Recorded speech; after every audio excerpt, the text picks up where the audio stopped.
Bab 762. Mencari kembali ingatan. Glenn, apakah kamu ada belajar dengan baik hari ini? Apakah kamu ada menindas anak lain di sekolah? Mendengar itu, Glenn langsung mencibir di depannya, dan menuduhnya, ibu-ibu lain takut anaknya diganggu, tetapi kamu Mommy malah khawatir Glenn akan menindas orang lain. Tentu saja, siapa Glenn kami?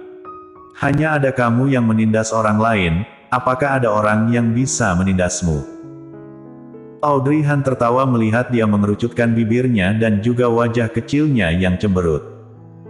Dia benar-benar ingin mencubit wajahnya. Sayangnya, sekarang adalah panggilan video. Meskipun terlihat, tapi tidak dapat menyentuhnya. Dua pria penting dalam hidupnya berada dalam keadaan ini, dia benar-benar tidak berdaya.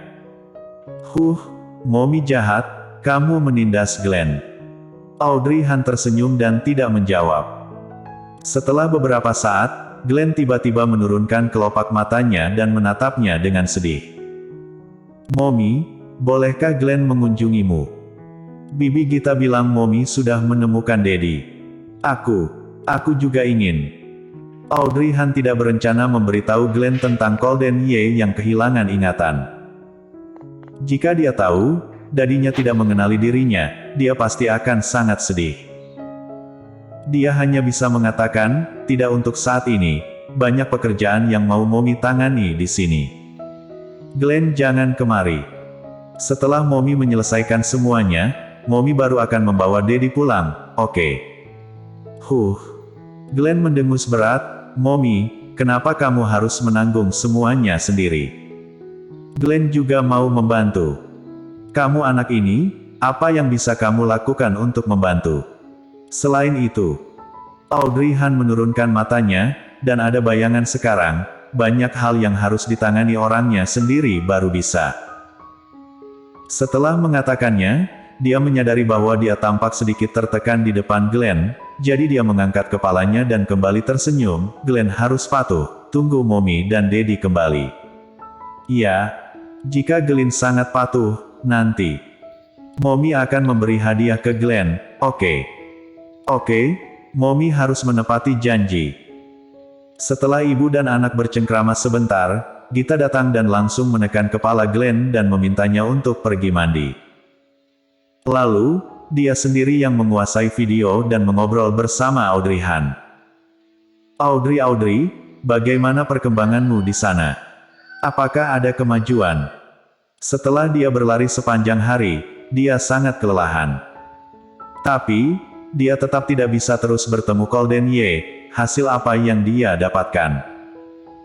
Mungkin akan sama untuk beberapa hari ke depan, dan akan sulit untuk bertemu Golden Ye. Melihat dia yang tidak terlalu gembira, Gita mungkin sedikit menebak, tidak mungkin kan? Apakah tidak ada sedikit kemajuan pun? Kamu bahkan belum pernah sekalipun bertemu dengannya. Mendengar ini, Audrey Han berhenti sejenak, dan kemudian berkata, aku pernah bertemu dengannya, tapi... Dia ragu-ragu, dia pernah bertemu, tapi sepertinya Golden Ye memiliki kesan yang buruk tentangnya. Tapi, setelah Kak Janis bekerja, dia tidak mengungkit tentang ini. Jadi, dia sendiri tidak tahu apa kesannya tentang secangkir kopinya. Tapi apa? Cepat Katana, apakah kamu ingin membuatku mati penasaran? Gita memukul pahanya sendiri dengan cemas, melihat dia yang seperti ingin mengangkat meja membuat Audrey Han tertawa geli. Aku saja tidak cemas, apa yang kamu cemaskan? Ya. Gita merasa sangat cemas, tapi dia malah tertawa di sana. Jadi, dia hanya bisa berkata dengan pasrah, aku ini namanya raja tidak cemas, tapi Kasim yang mati cemaskan. Pantas aku secemas ini, tapi kamu malah senang di dalam penderitaan orang lain. Audrey Han tidak bisa menahan diri untuk tidak tertawa. Dia rasa, mungkin teman sejati adalah benar-benar yang seperti ini. Dia sendiri tidak mencemaskan masalahnya sendiri, tetapi dia malah lebih dulu mengkhawatirkan masalah tentangnya. Baiklah, aku akan katakan padamu. Aku memang pernah bertemu dengannya, tapi tidak lama. Apa maksudmu? Gita mencengkeram kepalanya, bukankah kamu pernah memberitahuku sebelumnya kalau kamu telah resmi bergabung dengan Yuchis Corp? Ya, tapi... Pelan-pelanlah, ini baru hari pertama kerja, aku juga tidak boleh terlalu terburu-buru. Baiklah, karena kamu tidak cemas, maka aku tidak akan mendesakmu. Lebih baik aku mempertimbangkan masalah seumur hidupku sendiri. Keduanya berbicara tentang hal-hal lain untuk sesaat. Gita dapat melihat jelas wajah kelelahan Audrey Han, jadi dia tidak mengganggunya, melainkan memintanya beristirahat dengan baik, lalu mematikan panggilan video. Meletakkan ponsel di atas meja, Audrey Han bangkit dan ingin pergi mandi, tetapi saat dia berdiri, dia malah menemukan kalau betisnya sangat kesakitan. Dia sama sekali tidak bisa berjalan, dan hanya bisa perlahan melangkah. Setelah keluar dari kamar mandi, Audrey Han terlatih-tatih berjalan ke depan. Ketika dia duduk di atas sofa, dia menyadari kalau tumitnya sudah terluka. Dia menggosok betisnya dan tersenyum pahit. Sudah berapa lama dia tidak melakukan pekerjaan seperti ini? Baru berlari sepanjang hari, sudah menjadi seperti ini. Audrey Han benar-benar berpura-pura. Dia berbisik memarahi dirinya sendiri, dia merasa sedikit tertekan. Tapi segera, Audrey Han kembali bersemangat, mengangkat kepala dan mencubit wajahnya sendiri. Kamu adalah orang yang harus mengembalikan memori suamimu sekarang. Jangan frustasi karena cobaan kecil seperti ini. Selanjutnya, harus terus semangat. Keesokan harinya, Audrey Han langsung berganti menjadi sepatu flat shoes dan juga langsung mengenakan pakaian yang sangat longgar. Dia baru hamil 2 bulan, dan tidak ada tanda-tanda kehamilan. Jadi, dia sama sekali tidak perlu berpakaian seperti itu.